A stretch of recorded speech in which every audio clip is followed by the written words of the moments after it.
তিনারা যখন নিয়ে যান তাদেরকে নিয়ে যাওয়ার পরে একসাথে রেখে দেয়। একই রুমের মধ্যে একই সাথে খাওয়ায়, একই সাথে পড়ায়, একই সাথে ঘোরাঘুরি অনেক কিছু একই সাথে করে।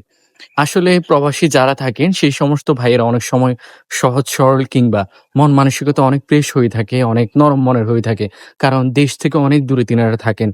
দেশের মানুষের প্রতি একটু দুর্বলতা তিনাদের কাজ করেই। এটা স্বাভাবিক। অনেক প্রবাসী ভাই আছে এমন যিনারা দেশ থেকে অনেক মানুষ নিয়ে থাকেন। ভাই, বন্ধু কিংবা আত্মীয়স্বজন অনেক মানুষকে নিয়ে থাকেন। শুধু এখানেই শেষ না।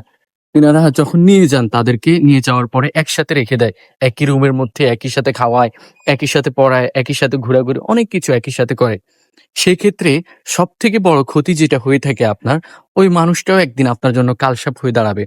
আপনার যখন একটু অবস্থা ভালো দেখবে, আপনার অবস্থান, টাকা-পয়সা কিংবা আপনার ব্যবসা-বাণিজ্যের অবস্থান একটু ভালো দেখবে, তখন ওই মানুষটাই সর্বপ্রথম আপনার জন্য ক্ষতির কারণ হয়ে দাঁড়াবে। সে আপনাকে হিংসা করতে থাকবে এবং অনেক সময় আমরা তো এমন ঘটনাও শুনেছি যে বন্ধু বন্ধুকে মেরে ফেলেছে।